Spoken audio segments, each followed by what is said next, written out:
ఒకసారి మీరు చూసినట్టయితే అధ్యక్ష, హైదరాబాద్లో జరిగినటువంటి విపత్తులు కానీ, ఇది హైదరాబాద్కు సంబంధించినటువంటి గతంలో కేటీఆర్ గారు ఎస్ఎన్డిపి ఊసుకోపోయి మా బయట కూడా తిరగని కొడుకా మేములని ఏమనుకుంటున్నారా మీరు? ఈ అమ్మ తోలు తీస్తా కొడుక ఒక్కొక్కంది, తోలు తీస్తా ఒక్కొక్కంది చెప్తున్నా, తోలు తీస్తా ఏమరే బయట కూడా తిరగని అని చెప్తున్నా నేను.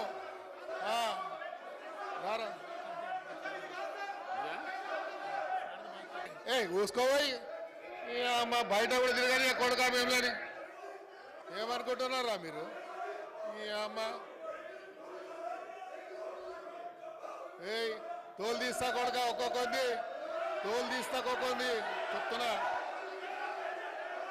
తోలు తీస్తా ఏమరే బయట కూడా తిరగని అని చెప్తున్నా నేను. రారా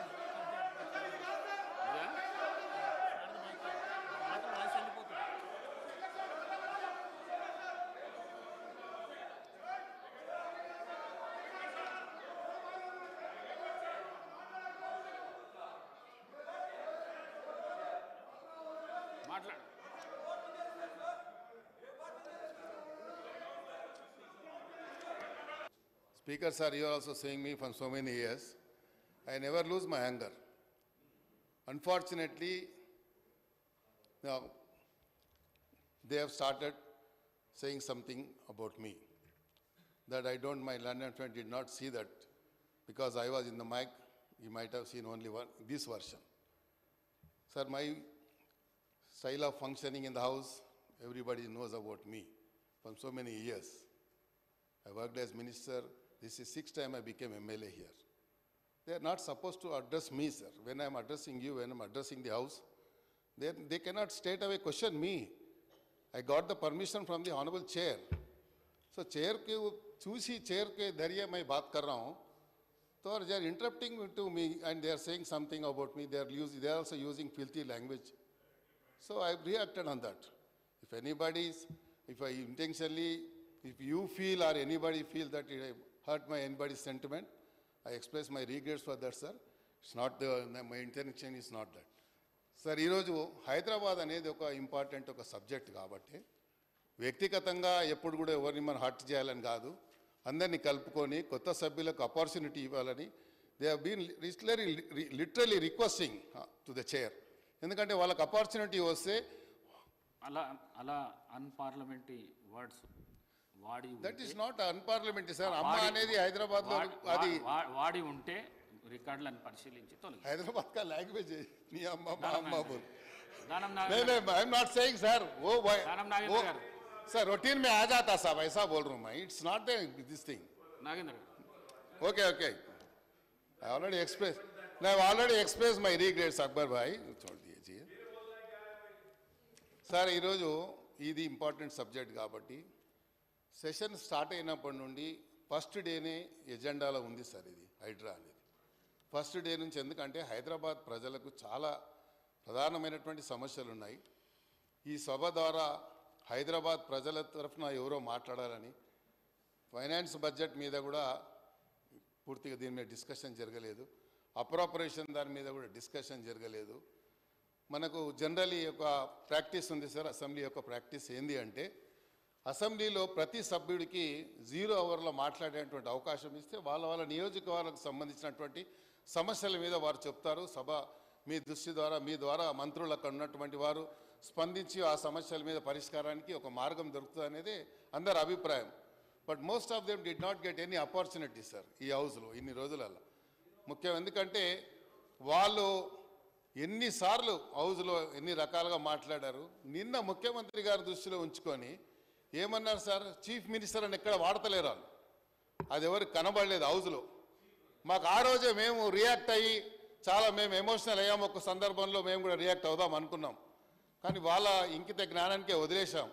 చీఫ్ మినిస్టర్ గారు ఏమని సంబోధించారు సార్ వాళ్ళు నిన్న 2-3 రోజుల నుంచి ఒక అంశాన్ని తీసుకొని. సవితక్క గారి మీద అందరికీ గౌరవం ఉంది, ఎవరికి లేదు సార్ గౌరవం? చీఫ్ మినిస్టర్ గారు ఏమన్నా తప్పుడు లాంగ్వేజ్ మాట్లాడారా? ఏం చెప్పారు? దాని మీద చీఫ్ మినిస్టర్ అంటే ఈ రాష్ట్రానికి మంత్రి, నేను ఐటీ మినిస్టర్ని, ఐటీ ఇది అని రాష్ట్రాన్ని ఇది చేశాను అది చేశాను దాంతోపాటు దోసుకున్నది కూడా చెప్తే బాగుండేది.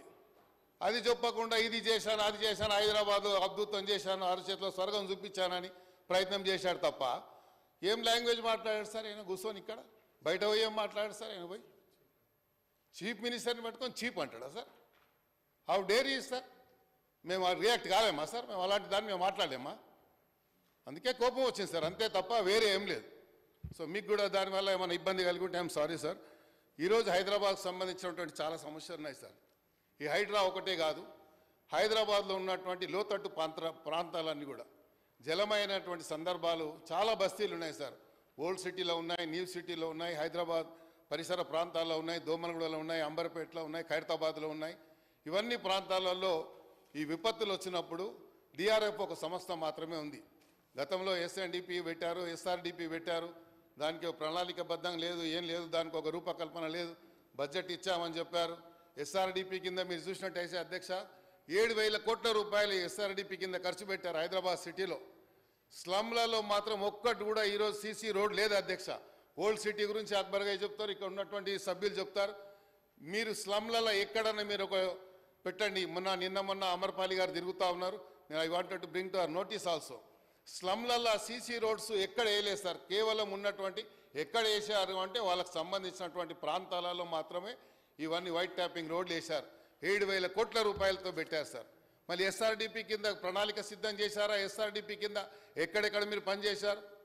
ఇప్పుడు రేపు మనం ఇచ్చినటువంటి హైడ్రా పనిచేయాలంటే వాళ్ళకు కావాల్సినటువంటి ఇన్ఫ్రాస్ట్రక్చర్ అవసరం ఉంది. వాళ్ళకు అవి ఇచ్చేటువంటి వెహికల్స్ కానీ కావాల్సినటువంటి ఏవైతే పరికరాలు ఇవ్వాల్సిన అవసరం ఉందో దీంట్లో నిన్న ముఖ్యమంత్రి గారు తీసుకుని ఈ సందర్భంగా కొన్ని విషయాలు చెప్పాల్సిన అవసరం ఉంది అధ్యక్ష.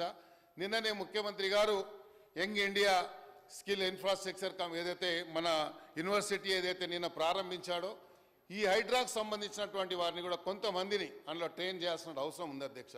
ఎందుకంటే మీరు ఎక్కడ నేషనల్ డిజాస్టర్ మేనేజ్మెంట్ ఉంది, నేషనల్ డిజాస్టర్ మేనేజ్మెంట్లో దానికి ప్రధానమంత్రి గారు దానికి చైర్మన్గా ఉన్న దాంట్లో తెలంగాణకు నాకు తెలిసి ఇప్పటి వరకు గత దశాబ్దాల నుండి కానీ ఇప్పటి వరకు గత 10 సంవత్సరాల నుండి కూడా ఆ యొక్క నేషనల్ డిజాస్టర్ మేనేజ్మెంట్ నుంచి ఒక్క రూపాయి కూడా మన రాష్ట్రానికి రాలేదు.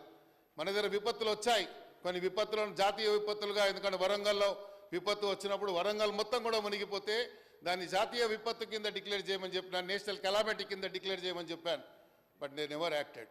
అలాంటి సందర్భాలు ఎన్నో ఉన్నాయి. కాబట్టి ఈరోజు ఈ యొక్క ఏదైతే మన హైడ్రా అనేటువంటి ఏదైతే సంస్థ వచ్చిందో దీనికి కావాల్సినటువంటి నిధులు కూడా ఇవ్వాల్సిన అవసరం ఉంది.